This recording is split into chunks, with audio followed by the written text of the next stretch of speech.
Now, before we get into creating really cool design effects inside Photoshop, I want to talk a little bit about how you're going to prep your files or how you're going to set up your files. If you are working in print, that is, if you're going to be designing for magazines or any kind of print ad, you're going to want to keep your resolutions of your files really pretty high. In fact, 300 is going to be the most common setting you're going to go to when you're in your when your file setup and you're setting it up. And chances are, if you're working in print, you're going to be working in inches.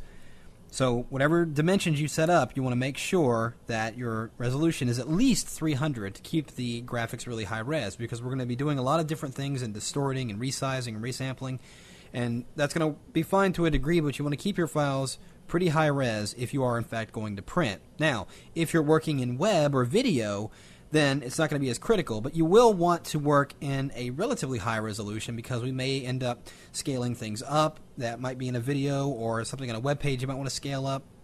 So something to keep in mind. You don't quite have to keep it to 300, but keep it around 100 or 150 if you're going to be eventually going to some kind of digital media like a web browser or video or something like that. So just wanted to point that out, and I'm going to be using RGB color mode for pretty much all of this because it is the most common, and it's going to give us, it makes all Photoshop features available to us.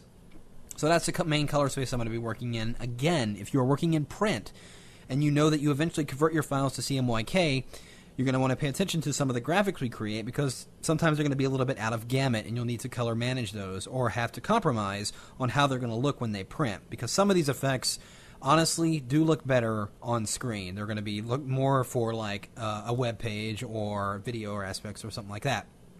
Some elements like that. So just to take a note of that as far as what's going to be for print and what's going to be for video as you're going and creating these files. Be wary of the resolution.